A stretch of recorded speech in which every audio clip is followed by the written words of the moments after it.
This series is sponsored by the Old School Football Shop. Old School Football is a UK-based retro football company honouring the rich history of football past by creating high-quality embroidered vintage team crests on t-shirts, polos, hoodies and scarves. Minimalist badges from the 1800s right up to the 1990s. On the website oldschoolfootball.co.uk, you can find English League and non-league, Scottish football, international teams and even rugby. And what's more, until the end of the lockdown podcast, listeners can get 10% off their whole catalogue plus free UK delivery. Just use the code HONEST10 at checkout for 10% off. You can follow them on Twitter at OSF Shop, Instagram at Old School Football Shop, TikTok at Old School Football, Facebook at Old School Football Shop, and don't forget, just use HONEST10 at the checkout for 10% off.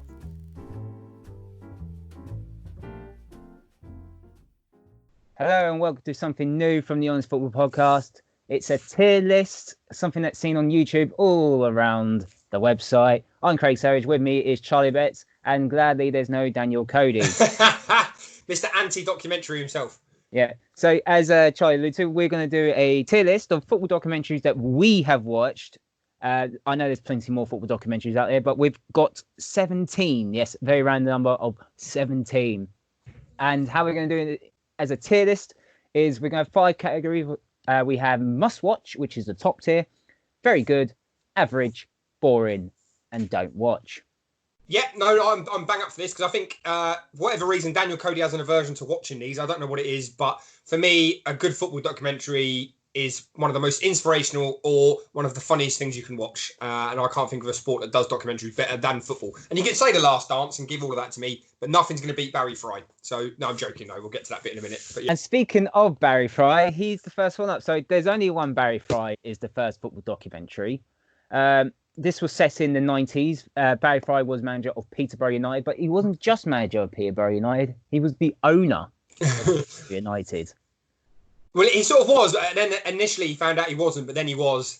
I think the theme of most of our documentaries is ones we like and we have watched are ones that sort of follow a particular person or a team throughout a season. So it doesn't really document people's lives. And this is, I think, if you wanted a starter of madcap 90s documentaries, and Barry Fry is your man, really, because he loves the limelight, doesn't he? You can see that from beginning to end. Oh, it's a great show pony, isn't he? Very loud character, and what we do like in good football documentaries is in the changing room. That's what as football fans, as football players as well, that's what we want to see. And considering this is set in the 90s, it's totally different to probably what you think you get in a dressing room today. There was one really funny bit where he got knocked down in the FA Cup, and he was like, "Well, shit cut up anyway. I don't want to win it," or something like that. But... No, I think it's really good because you get to see inside the change rooms, which you just wouldn't dream of nowadays. But also, you also get to see how someone so tactically inept got as high as he did in the football pyramid, which I just find hilarious, really. Fun fact that he tried to sign my dad when he was manager of Barnet.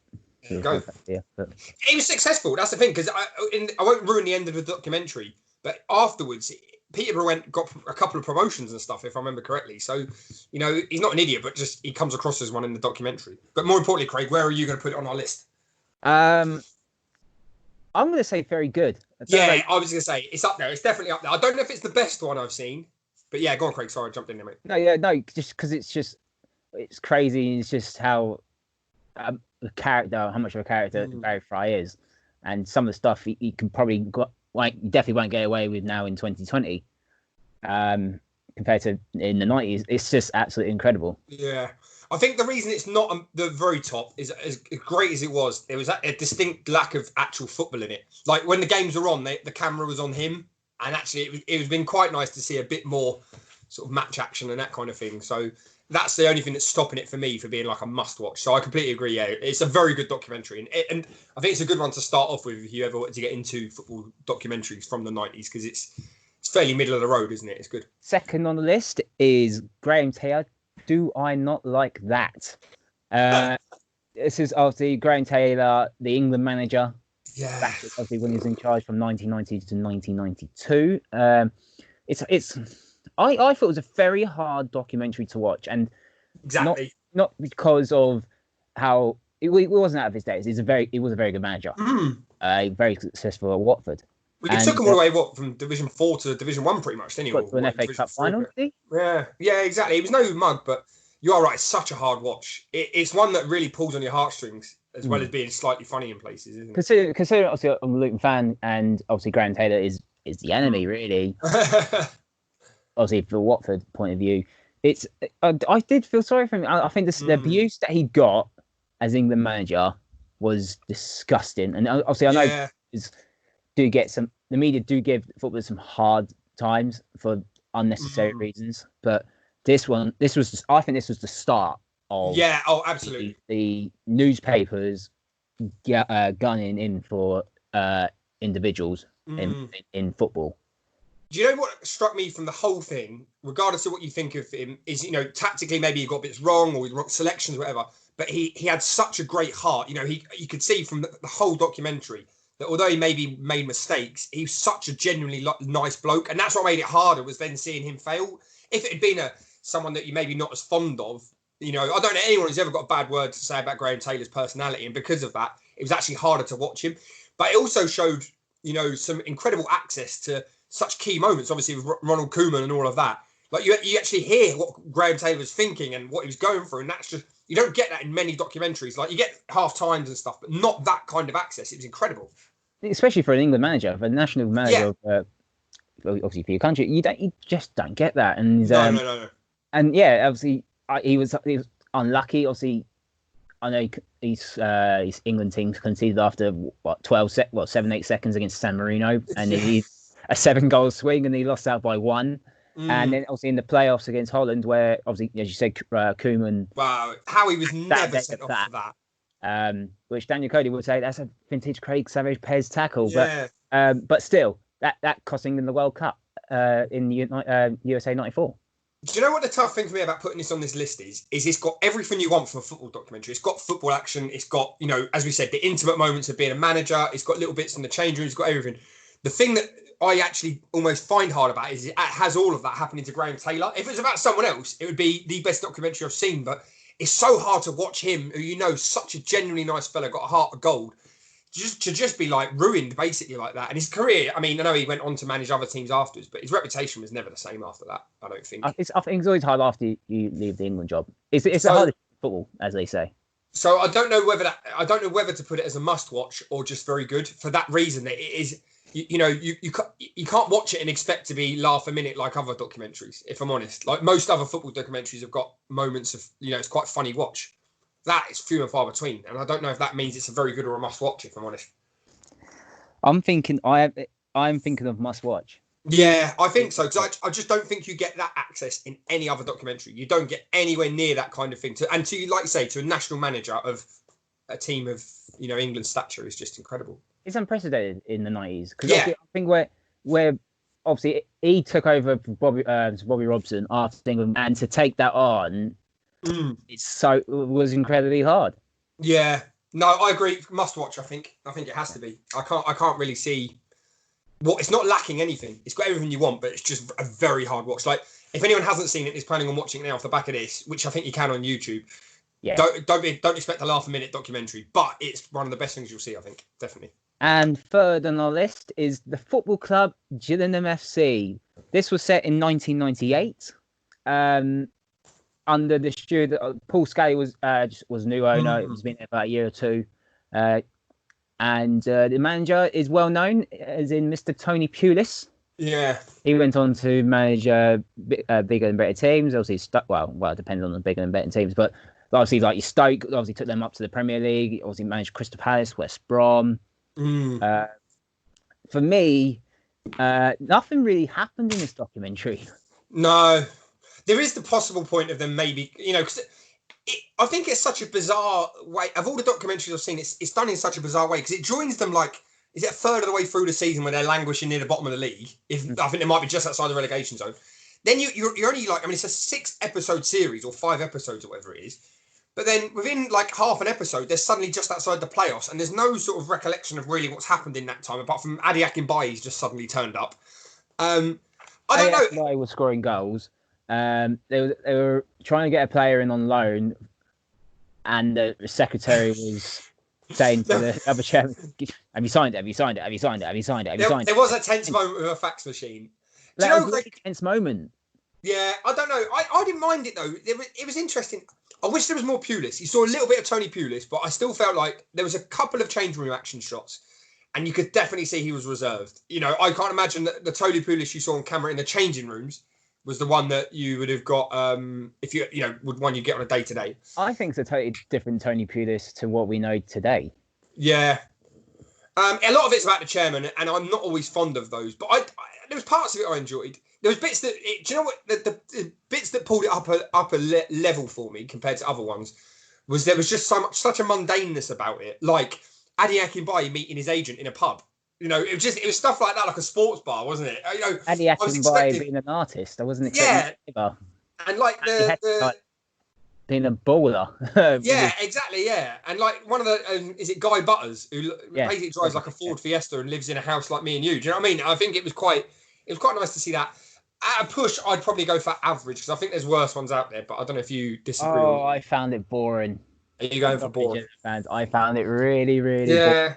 I can see why there wasn't much jeopardy. I agree with you. We'll put it in boring, but it was like upper end of boring. Like, well, they got no players. Oh, it's going to make the playoffs. Oh no, it's actually dropped down. It's like the away form was terrible. So why are you going to know that team? That the away team is poor. Yeah, no, I think it's boring. Yeah, no, we'll go with boring. It wasn't the worst I've seen. We'll put it in boring, but it was average to boring. It was in the middle. Average boring. There's no middle ground, but average boring. Next up on the list is They Think It's All Rover. It's a documentary from Doncaster Rovers, also set in 1998. Funny story, this one, Charlie. Yeah, we've sort of not all of the documentaries on this list are 1990s ones, but this is. It's similar vein to Graham Taylor. At points, it is a hard watch because there is some moments of madness about basically Doncaster Rovers. And they're bottom of the bottom division in the Football League, aren't they? Yeah. Pretty much guaranteed to get relegated when we join them, and it's inevitable. But it's quite basically. I think they could have gone under is essentially what it's about, and how the club tries to survive that. But again, a bit like Graham Taylor. At points, it's funny. At other points, it is hard to watch because you just see the fans are just so exasperated by the whole thing.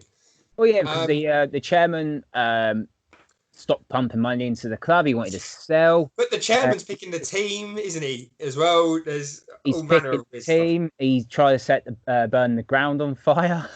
So I did a bit of reading. The other bloke in there, who's not the chairman, but he's like assistant. His name escapes me now. He has no background in football apart from running the club shop at Stockport County, and then somehow he's then thrust in as basically like the CEO of the club, and it was hard to watch. The manager who was an Argentinian. Oh, Argentina. Yeah. He's in the World Cup. Yeah. World Cup. How's he ended up in Doncaster? I mean, the youth team having to train in the stands. The first team are training in the park voluntarily, so he doesn't even get a full squad there. It's just that it's quite bad in a way because it's essentially probably what happened at clubs like Bury and what could happen to other clubs that in the Football League at the minute. It's a hard watch. For me, there was too much boardroom stuff and not enough football, but it was gripping, but also incredibly sad. It wasn't great, and I'm sure at one point doesn't Yuri Geller pop up?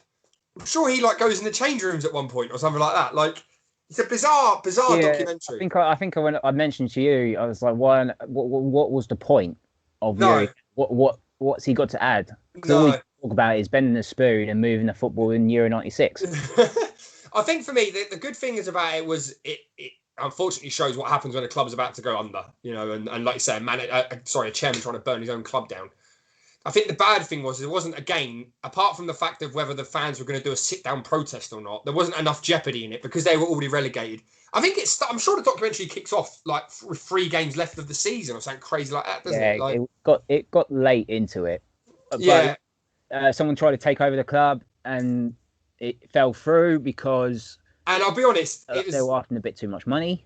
Well, the bloke who's taking over the club is if you're a football fan of a lower league team, it's probably your worst nightmare when you hear the following words: Essex nightclub owner, because that's what he was. And the moment you hear that, you just think this spells trouble.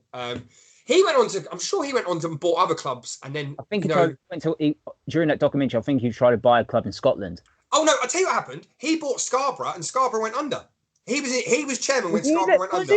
Honestly, yeah, I promise you. The bloke who tried to buy Doncaster bought Scarborough, and then they went under. So, So for me, I'd say it's an average documentary. It's better than Gillingham, but it still lacks that jeopardy of what's going to happen at the end because they're already relegated. So yeah, it broke records. It was the worst. I think it was the worst team ever in the football league. That's right. But to see where Doncaster now, is definitely a brilliant upturn. So I'm going to say average. It was average, not great, but average. Yeah, there were some good parts, and there were some bizarre parts, and then there was some fairly mundane, boring bits. But it's a short watch compared to some of the other ones. Like Gillingham was a 6-part. At least this was. It might even be less than an hour. Yeah, I think it's about an hour. But the only gripe was I know it's a Channel 5 documentary, which was very random. Yeah, they just kept going on about Arsenal. Well, I think Arsenal. I think Channel 5 obviously had UEFA Cup rights, so you kept going about Bergkamp's goal. Yeah. I think they were trying to highlight the fact that you got a team in the Premier League in the bottom, but it's the fact they just kept using the same Bergkamp goal for every single bit. And I'm sure I think there was the same song that kept playing as well when it was like the football action was all with the same song. But no, average documentary for me.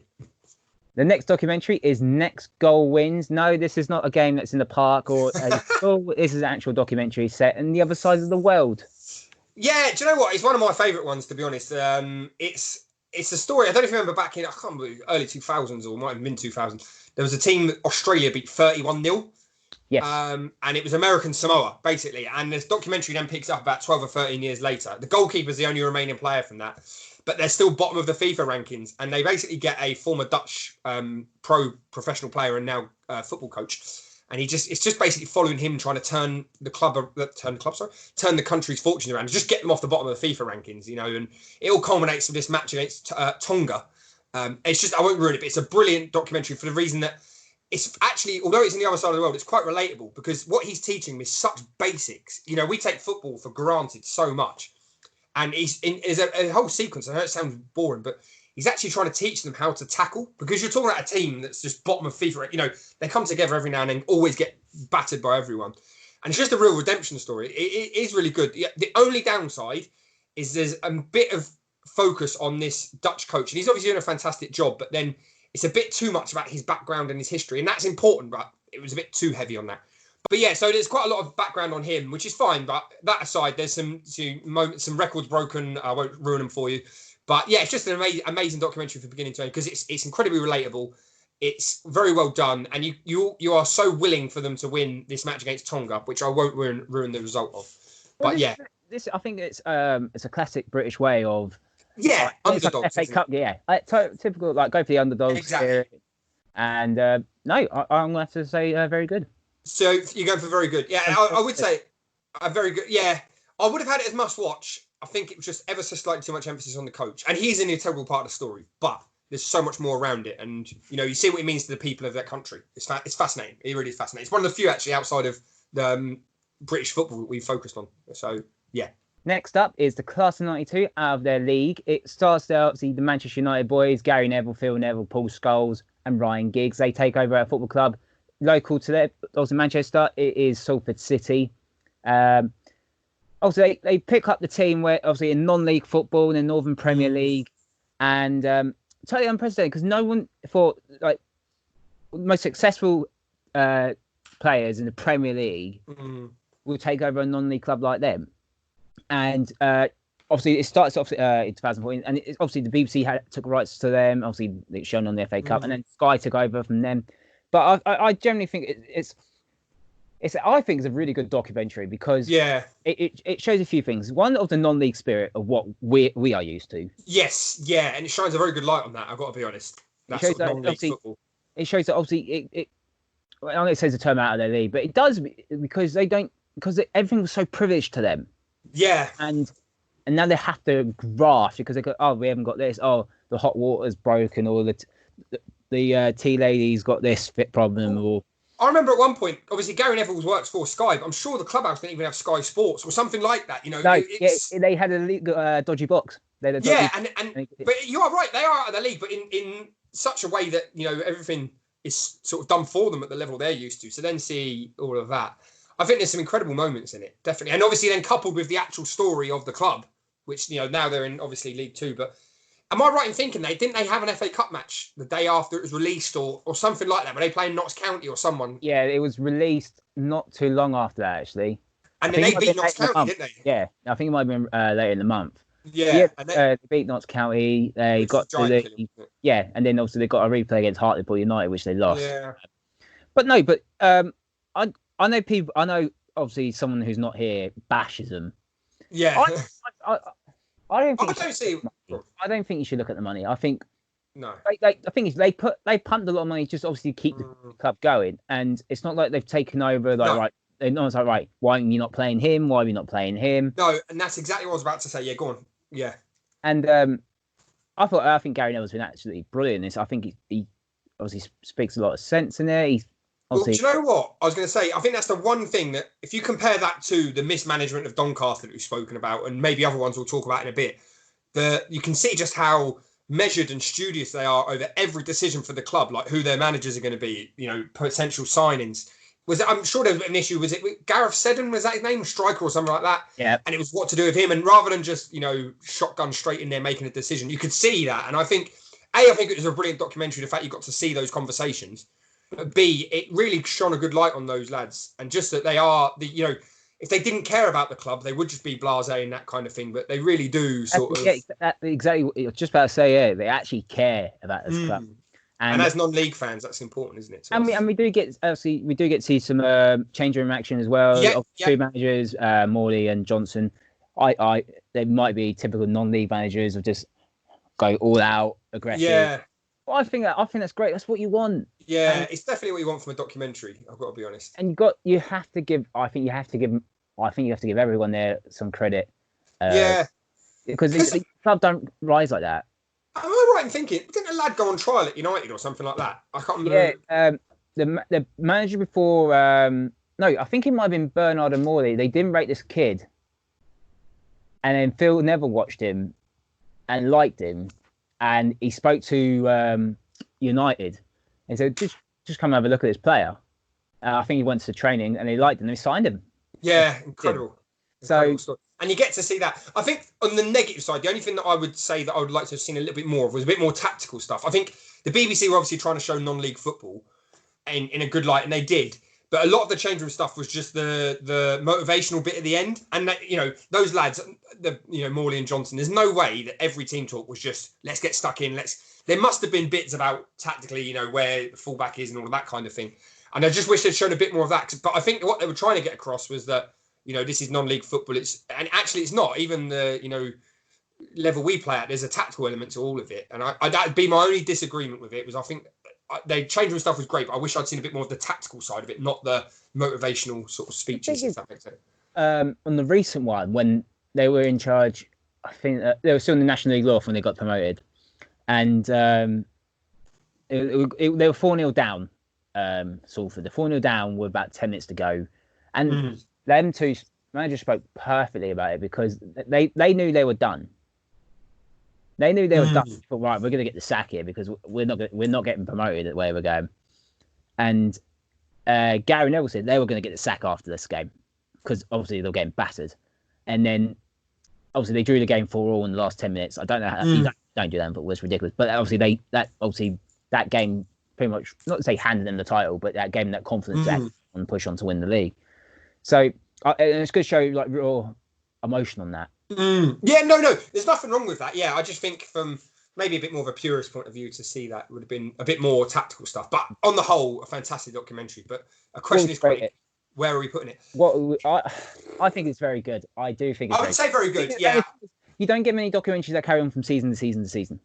No. I mean, I don't know why we're not putting it as a must-watch. I think there's just an ever so slight element of maybe lacking humour. I think if there was funnier parts, it probably would be a must-watch documentary. But it's still fantastic. I mean, for me, it's right on that cusp of must-watch. Yeah. It's very good, but right on the cusp of must-watch. But yeah, definitely up there. Next one coming up is Take Me Home, Leeds United. It's a very recent documentary which came out on Amazon Prime.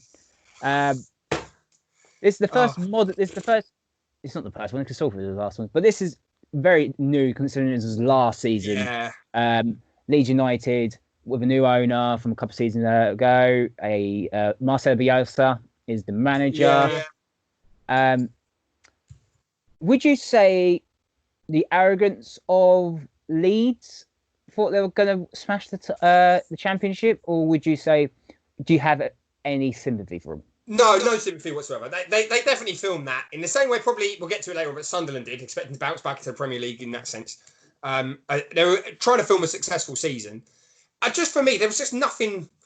There's nothing about the whole documentary really. I mean, Russell Crowe and the rating was about as exciting as it got. You know, like I think that's a common theme that we'll probably talk about near the end. But a lot of these modern football documentaries, it's a lot more about the boardroom and the club and the community. And that's great, that's nice, but I want to see someone getting ripped into for not marking someone at the back post. Do you know what I mean? That's what I want to see in a football documentary. Well, I don't expect Marcel. Well, you probably will see Marcel be able to do it.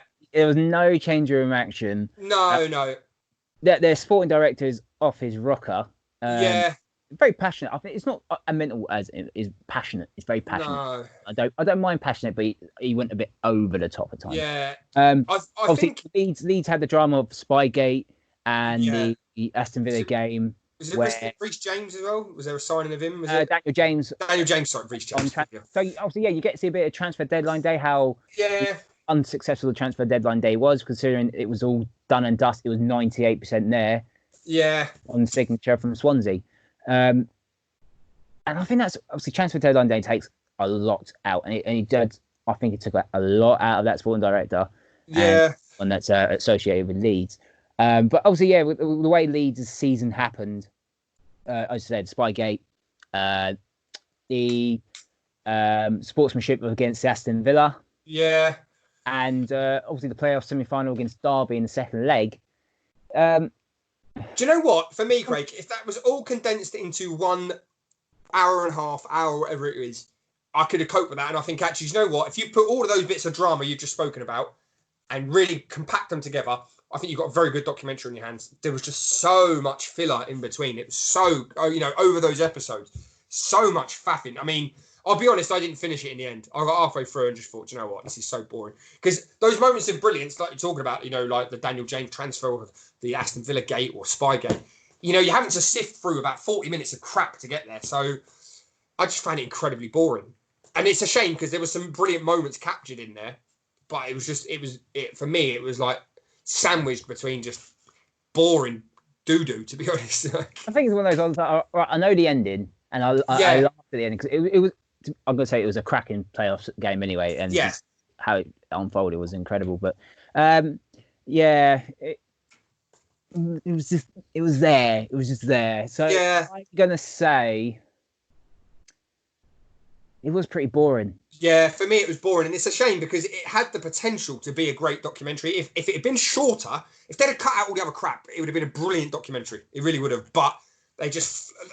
Unfortunately, I think that's the problem with a lot of documentaries nowadays. They feel like they need to do these series for the networks or whoever it is who controls all of that. And actually, it just ends up so boring. You just want a 1 hour, hour and a half hit of football sort of documentary fun, really. And that was just far too long. So for me, absolutely boring. Next up is a documentary series, what's not really a documentary, is more reality.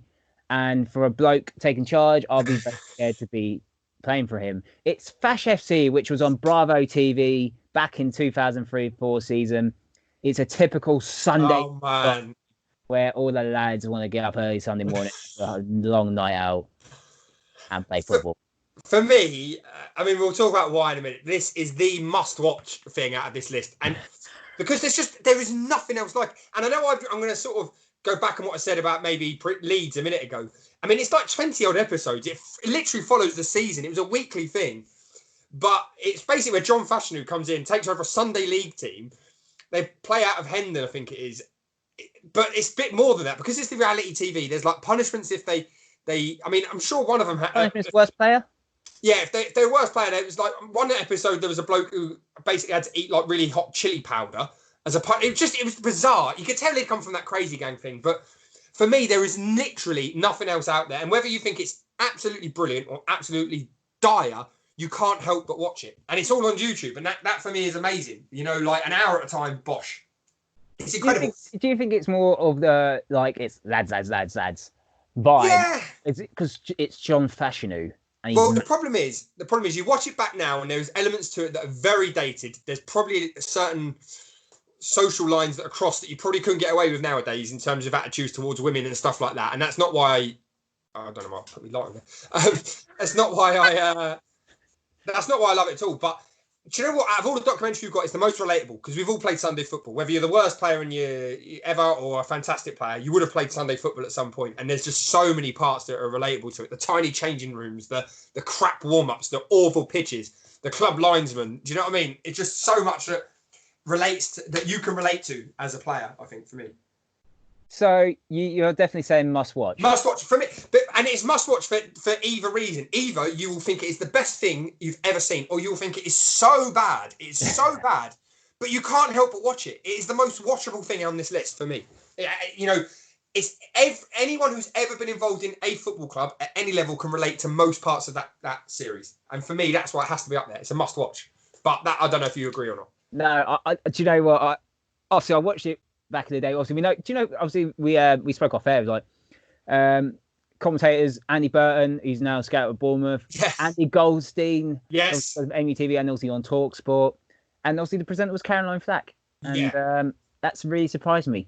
Yeah, I knew there was a third person, and I didn't think it was her. No. But yeah, I'm going to say must watch, even though I haven't seen it in a long time, but I'm going to watch it after this. It's worth watching just for John Fashionu's attitude on the sideline. It's incredible. Absolutely incredible.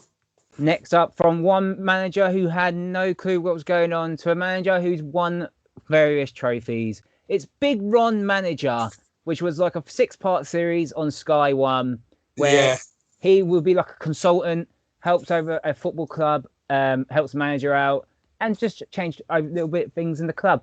So this is the second time we've actually mentioned Peterborough United, because that's where he went to. Barry Fry rang him up, said, I need some help. Still chairman at this point, isn't he, Barry Fry? Still chairman at this point. I need some help. And obviously Big Ron took the chance. And it didn't please the manager, Steve Bleasdale. No. But going from it, all Ron did was just trying to give advice. Yeah, if you want change room action, this is a good documentary for it. If you want to know what goes on in a change room of a football club in the professional game, some of it is absolutely ridiculous, you know, that happens. But it is that's your documentary, because it was over 5 or 6 episodes, wasn't it? I mean, you literally see the manager resign is it just before a kickoff or half time? I can't remember when. He resigned about 70 minutes before kickoff. Yeah. And I think it might have been Ron said something, or I think Barry Fry came to change rooms that game. He said, that's it, he goes, I'm picking the team. Yeah. Obviously something happened, and he goes, all right, I'm picking the team. Yeah. And then Barry Fry was giving this team talk, and then Steve Bleasdale was going, I've had enough of this, I'm going. Yeah. And then storms off, and you get players like Sean St. Ledger and Danny Crowe just laughing. Yeah. They come out of it so badly, them two. Oh, yeah, but Sean St. Ledger did look like an absolute prick. Yeah, he went to Preston after that, I think, didn't he? Yeah, he got a big money move to Preston. Bastard. Yeah, I think it's good. Do you know what's the good points about it is that you can see a lot of the training ground stuff. You can see a lot of the changing room stuff. You can see even some transfer deals. I'm sure at one point they try and sign, is it Luke Moore or something like that? Or no, he would no. I just read about this. He wanted to sign. Ron wanted to sign a player that's playing in the Football League, and then Steve Bleasdale signed someone from Cheshunt. Oh, right. So there you go. On the free. I mean, Lloyd Parr, it was his name. Lloyd Parr, bloody hell. Yeah, so, I mean, that Steve Bleasdale, if I remember correctly, wasn't the worst coach, but he just wasn't a manager. I don't really know how he got himself in that situation. He was out of his depth. I think, for me, I think he was out of his depth. The good things about... He wanted to sign Stephen Moore. That's it, Stephen Moore. Sorry, not Liam Moore. Yeah, Stephen Moore.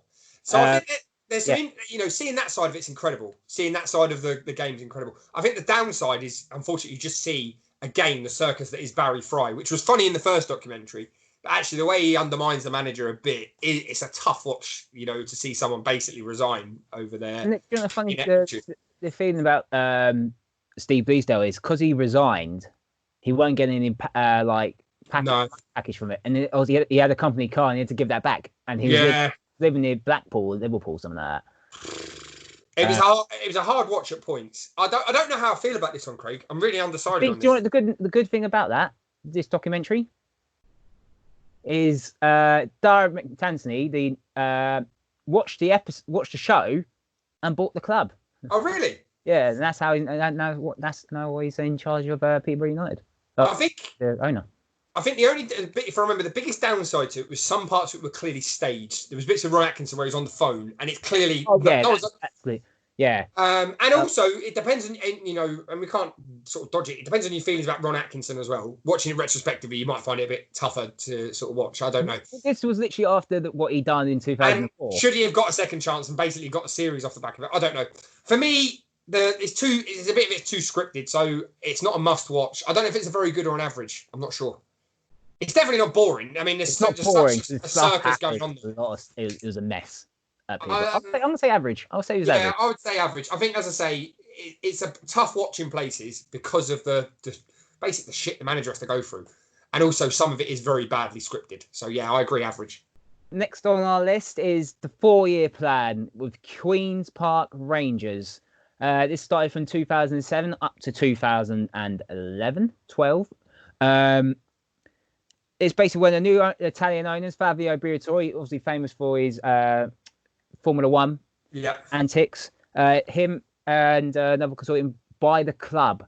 And in that space of time, there was countless managers, but it showed how much Briatore wanted to take charge of the team, wanted to make team selections. Just his pure arrogance, of the director. I've got to say, if you get unrivaled access to the board that you don't get in many other documentaries, and I know a lot of them do focus on chairman, but you're talking about you get the whole board in this, like you say, and just we mentioned Circus a minute ago with Peterborough, but the early part of that documentary, you just see how QPR survived as a championship club. It complete disarray. The whole thing was completely. They weren't near the relegation zone at any point before no took over. They were just average mid-tables, half, but just nothing really. Obviously, Ian Dowie, Paulo Sousa, Jimber Chilton, all took charge. And then obviously it got to the point the fans would just had enough of Briatore, and Briatore was like a child because, well, if you're trying about me, I'm just going to sell the club. Yeah, that's right. When he was getting the chance.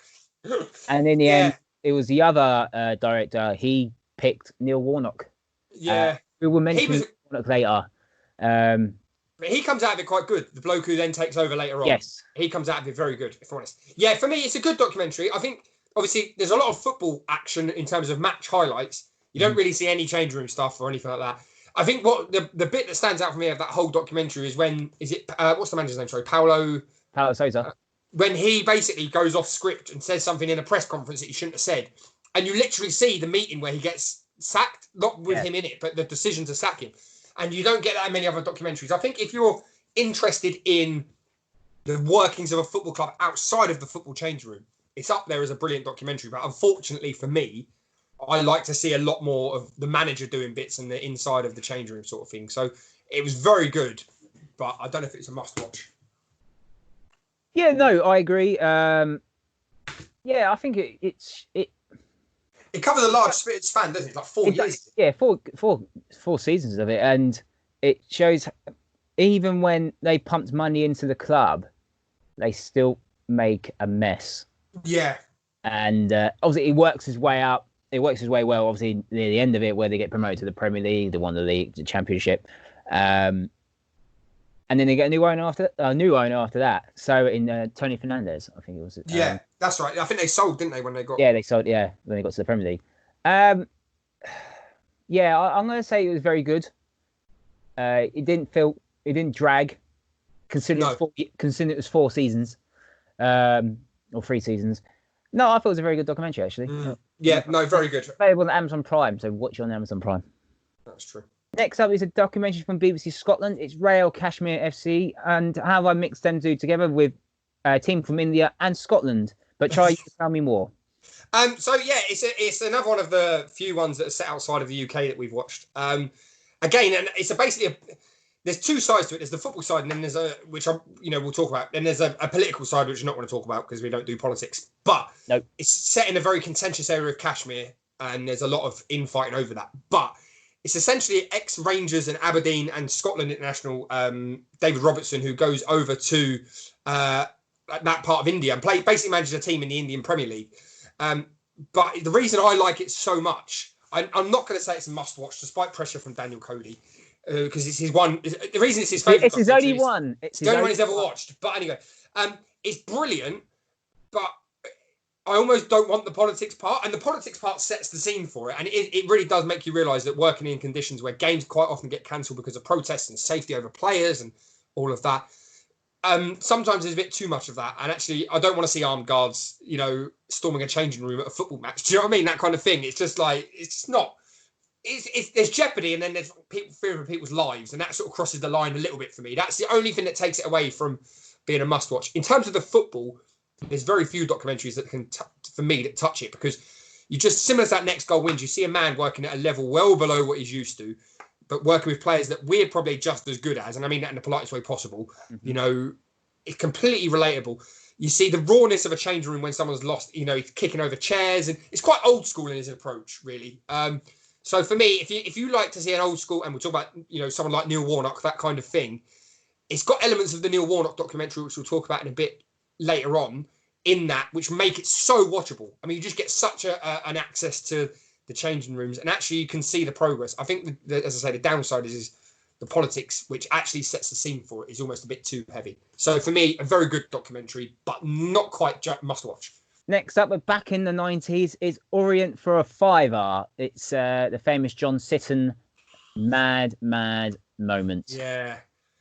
I love this one. I really do. I love this documentary, but for all the wrong reasons. It's basically a mix of that Doncaster one where a club is on the verge of going out for business. As the title says, it literally is for sale for £5. But you just see obviously there's the famous YouTube clip of him ranting where basically, I think it was only 1-1 at half time, and he basically offers to fight two of his players. I've listened and read a bit about John Sitton since, and he was actually a very good coach. He worked for England schools like Lillishall sort of thing. He was a coach, educator, but he just had a moment of madness, and unfortunately it cost his career. Like literally, he got no other jobs off the back of it. You see a man who is basically on the verge of it looks like, and I mean this in the breakdown, yeah, because at one point he's running a youth team, the reserves, running the first team. There's like him and his assistant, and that is literally it. The club's up for a sale. You just see the basically disintegration of a former professional player, a very good coach, become manager, and then the club just is literally falling down around him. For me, I don't know. It's a tough watch, but it's so addictive. You can't not watch it. Once you start it, that's it. It has you hooked for the next hour. I can't really see any bad points apart from, it depends how you feel about it now. I think if you watch it, you have to understand the context of his rant was quite common in football back then. Even when we were playing in our earlier stages, Craig, it was still quite often common for a manager to lose his marbles, wasn't it, and start chucking shit around the changing room. Nowadays, you don't really hear that. So I think if you watch it in the context of when it happened, it's a fascinating watch just to see the runnings of a lower league club by a man who's basically on the verge of a breakdown. But that does sound bad. I'm aware of that.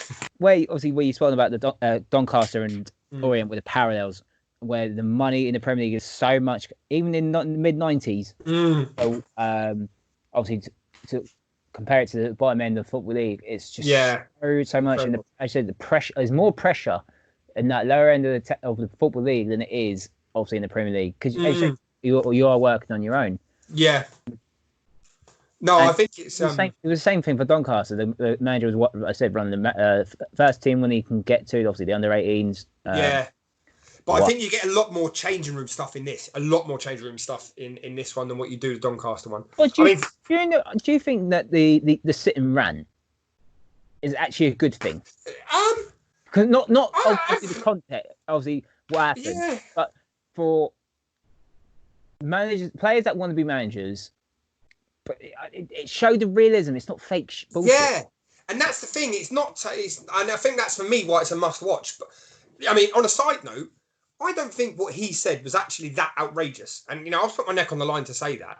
I've heard sort of change. I'm sure me and you have been spoken to by similar managers who've said worse to us. There's a bit in there that doesn't really get much focus where he literally sacks a player at half time. He says, "You come and see me on Monday. You've got a 2 weeks notice," or something like that. That fella turns out was one of his groomsmen at his wedding. That for me was more sensational than the just offering to fight the centre half or whoever it was. Now, for me, I think it's a must-watch because you just see that there's nothing filtered about that. Nothing filtered whatsoever. Yeah, definitely must watch. Definitely must watch. Next one is definitely our favourite. It's Warnock. It's must watch. End of story. Move on. We will go on a bit more story about Neil Warnock. It's incredible. Neil Warnock was manager of Sheffield United in this 2004-2005 season, and this is what I think is perfect about a documentary. Obviously, it's about him. He's talking about the club. It's about changing rooms. There's not really. There's one little bit of boardroom. I think it might be about transfers, if I can remember. I think it is absolutely perfect. It obviously showed the team out. I think it was Scarborough. Scarborough. Yeah. I think that's great. I think it showed great banter. I think it makes it absolutely perfect. Team banter, and they just missed out on the playoffs, but it comes out with some brilliant touchline stuff. You don't get much touchline stuff. No. Looking at obviously the previous documentaries we've had a little some touchline stuff, but this one I think is absolutely perfect. He's having to go to the linesman. He's having to go to He's starting Adi Akinbaye, Tony Pulis. That's it. Yeah. Millwall away. He comes up with some cracking lines. Which is now popular on Twitter nowadays. And do you know what I think for me as well? We use it. We use it as common chat now with players and.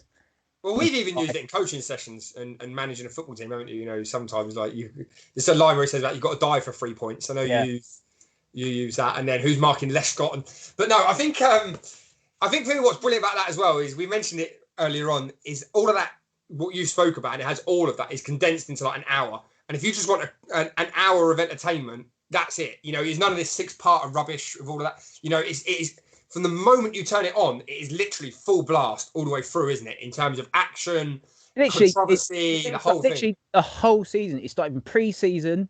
It showed a pre-season game. That starts the season well, gets to a few games, a little bit of sticky period, has an FA Cup game against Arsenal, and then drags on to the end of the season. He comes across so, you know, you can tell he's good in front of the camera. Do you know what I mean? He's a good, he's a great watch. Even if, I'll be honest, out of all the ones we put on the list, all of them, even if you're a sports fan but not a fan of football, it's one of the few that you could watch and completely get and enjoy in its own right. Do you know what I mean? You don't have to be a massive football buff, or in the way that maybe you do for like the Man City or the Leeds or something like that, where you need to know a bit about the game to understand what happened. With Warnock, you can be a fairly, neutral person when it comes to football, but really enjoy that documentary. I remember this documentary coming out in 2005. It was on Sky Sports. I hated Warnock at the time, and then I watched it again, and then I watched it again, I watched it again. I love the bloke. I absolutely love the bloke. Yeah. And he's so calm. Well, off the touchline, he's so calm. And You get the it's quite refreshing. Obviously, the anger comes out, the passion comes out when it and in the change room. But obviously, you would think, oh, Neil Warnock's going fishing. Oh, do you know Neil Warnock's on the referee's course? Why do you think he refereed? That's it. I forgot about that. He refereed again at the end of the documentary. I think that's superb. Absolutely love it. Out of all of them, we've got a few on the must-watch list. Out of all of them, this is the must-watch.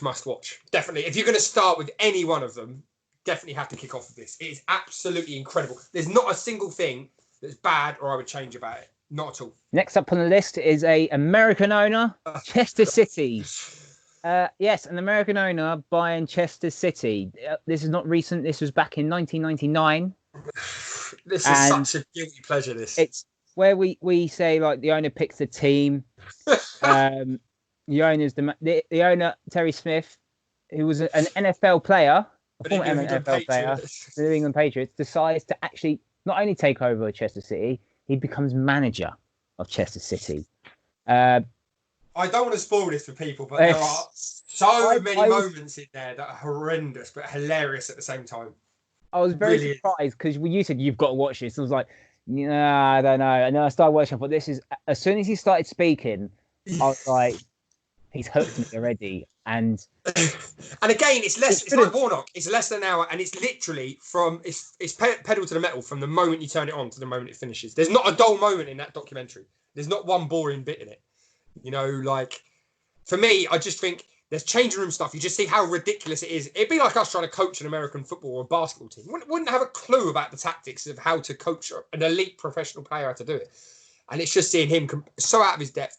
At first time I watched it, I felt sorry for him. I watched it back again and then thought, actually, no, he's just an arrogant man.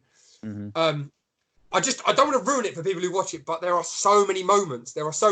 Like when they go to non-league Stalybridge Celtic and someone gets fouled outside the box and he's shouting that's an automatic PK and stuff like that. It's so bad. But the only downside to it is the actual fans had to live through that. It's almost like, if you're not a Chester City fan, it's one of the best things you'll watch. If you're a Chester City fan, it must be, or Chester FC fan now, it must be one of the hardest moments of your time as a fan of the club. Because it was horrendous. They were a laughing stock. Now, I mean, at one point he has 4 captains, doesn't he? They did a whole BBC Football Focus feature on it. Oh yeah, the defender's captain, the midfielder's captain, and the goalkeeper captain, where he's just the only goalkeeper.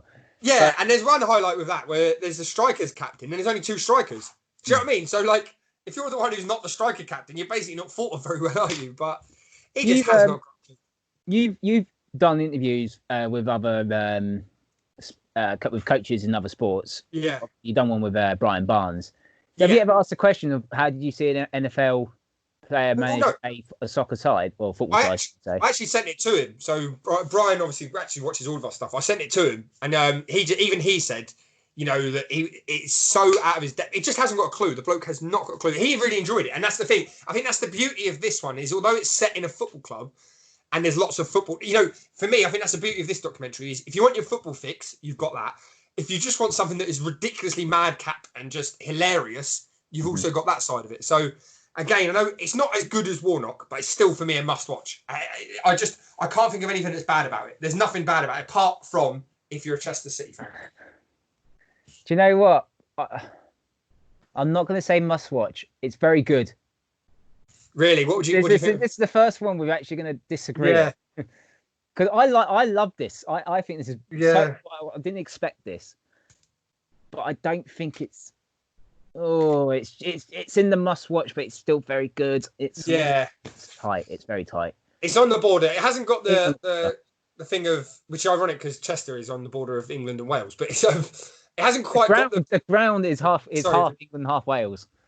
I don't know. For me, I think it again, like Warnock, you don't have to be a massive football fan to enjoy it.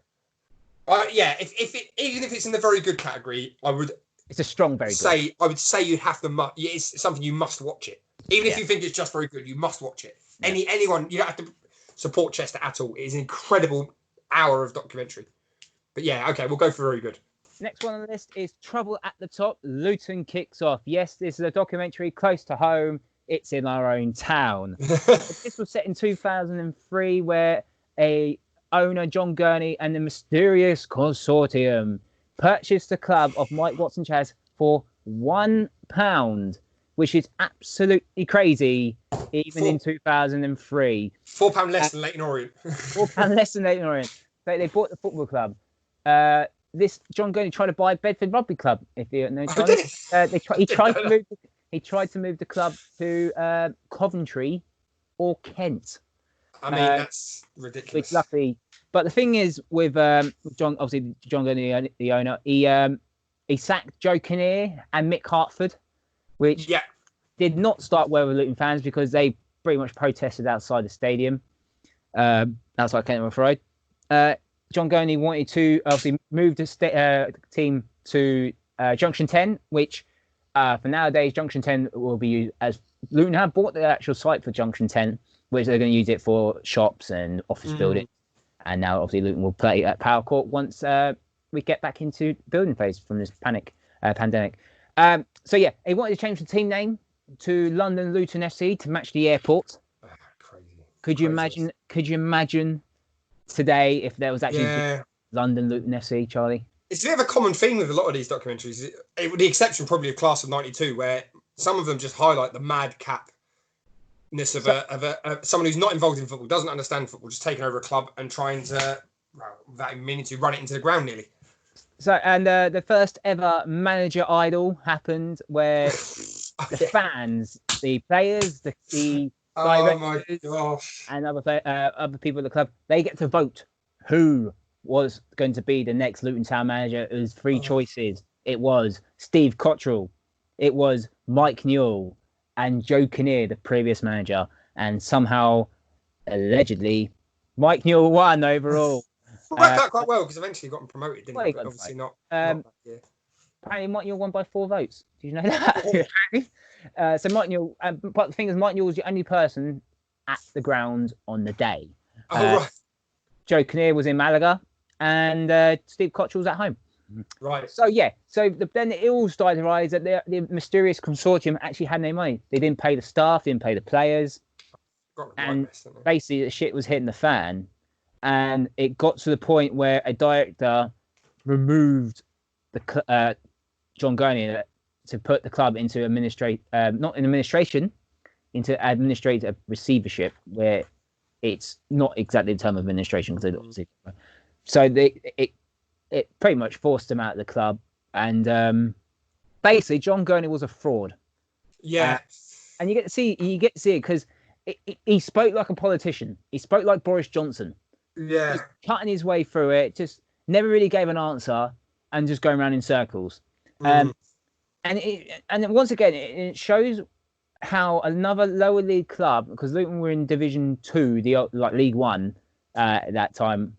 It shows where money. Obviously, there is no money. Obviously, that time the ITV Digital went bust. Oh yeah, that went clubs were relying on that money. Loads of clubs lost out on that, didn't they? But it was another short document. It was about 45 minutes. But for me, I found it really interesting just to hear the bullshit.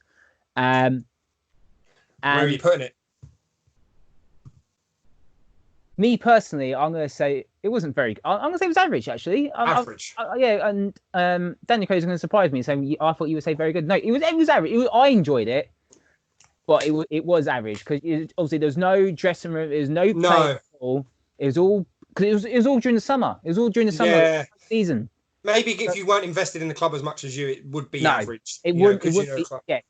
Some people, I think it's not high average. It's a low average to boring. If you're looking from a football, if you're like on the field point of view, changing point of view, you would classify it as boring. Yeah. But off the field, the summer was just ridiculous. Yeah, so I'm gonna say it was average, but low average to boring. Next one on the list is the only Premier League documentary. Yeah, on our list today. It's All or Nothing, Manchester City. It was on Amazon Prime. It was during Manchester City's 100-point Premier League season, and don't bother. It was honestly awful. I'd say don't bother. I got bored through it. And that's the thing again, it was similar to the Leeds one. There was a few moments, there's a famous one where Pep Guardiola's talking in the changing room and doing all this with his hands everywhere and all that. But it's so padded out. I mean, talk to the kit man. And for me, unfortunately, it's a bit like the Premier League. It's so scripted. It's so sanitized. It's so money thing. I honestly, out of all the other ones that we've got on the list, I wouldn't even bother wasting however many hours it is to watch it. It's just not worth it. I really don't. 7 episodes, 7, 8 episodes. Yeah, I think it's just 10. It's just not worth watching. Compared to the other ones that we've even given you on this list, I'd watch all of them twice before watching that. It's just nothing about it that excites me. The problem is because Man City had a successful season. You think documentary that teams that have a successful season should be interesting, but it was boring. And then the two best bits is when they actually lost. Yeah. Because it was something different from the whole rest of the documentary. I know we've seen other teams where they just kept losing and losing and losing, but it was so much more drama to them losing. Yeah. Compared to like Man City winning, and it was boring. And the only bit of Pep Guardiola I like is the actual comparison video with Neil Warnock. So I'm going to say don't watch this documentary. No, don't watch it. I think it's made for an international audience, and if you're a football fan and purist, it's just not. It's not for you. No, don't bother. Don't waste the 10 hours, whatever it is. Don't watch.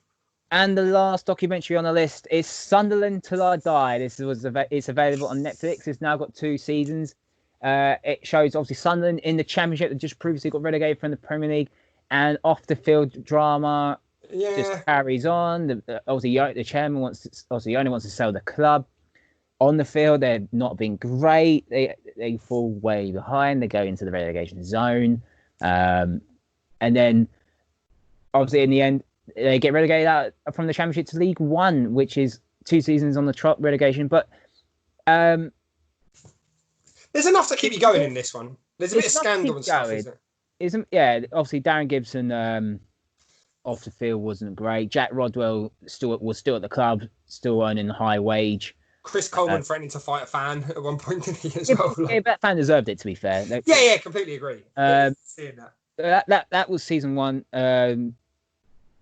Season 2 was a new owner. The director was in there.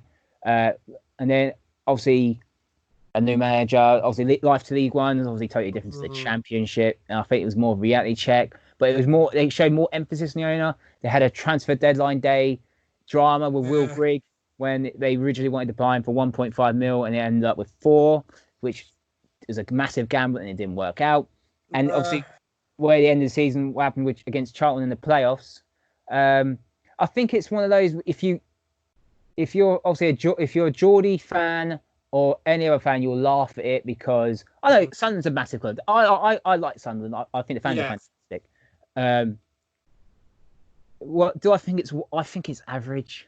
Yeah, I'll be honest. There's moments in there, but again, they're padded out with too much other stuff, and I do think there's not enough of any of it. You know, it's either there's little snippets of change room bits, there's little snippets of the board, and you know, there's a few moments. There was no dressing room bit though.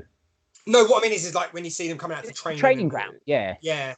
No, for me, I agree. I would say average to boring, to be honest. There's not, again, like most modern documentaries, it's been sanitized, it's been very cutty and edgy, and we don't want that. We prefer the older. There's not enough, scandal. I think what we've learned from obviously looking at this list here is the better ones, it's the older ones, and where you get the access. There's more access and it's shorter. Where, no, definitely. Obviously we put all or nothing in, don't watch. Sunderland's in the middle, where there's more episodes, and Leeds where there's more episodes. Boring, It just we want to see what happens in the change room after it all, like compared to like Warnock one where who's marking Lescott, and they argue about who's marking Lescott, and there's a big man and all that stuff. And that's what you see because we want to see what happened here, because we know what's happened in the change room once we play and we can see the goal or soccer, who's fucking marking someone. Yeah, you can relate to all of it. This is the injury table. Why did Sunderland keep showing the injury table? No, I mean it's not quite don't watch or boring, but it's not far off of them. It was average. Theme song's a bit long. That's about a good minute. I didn't really need that. That's a good thing we've got this skip intro. So average for me. And that's our list. Do you agree with our list? Let us know in the comment section below, and also give us any more football documentaries for us to watch while we're still in lockdown, because I'm working, but Charlie's not. So no, I've got the series of Fash FC to watch again, but apart from that, I'm not not much else. Don't forget to like, share, and subscribe, and you can follow us on Twitter @HonestFootball3, and we'll see you next time.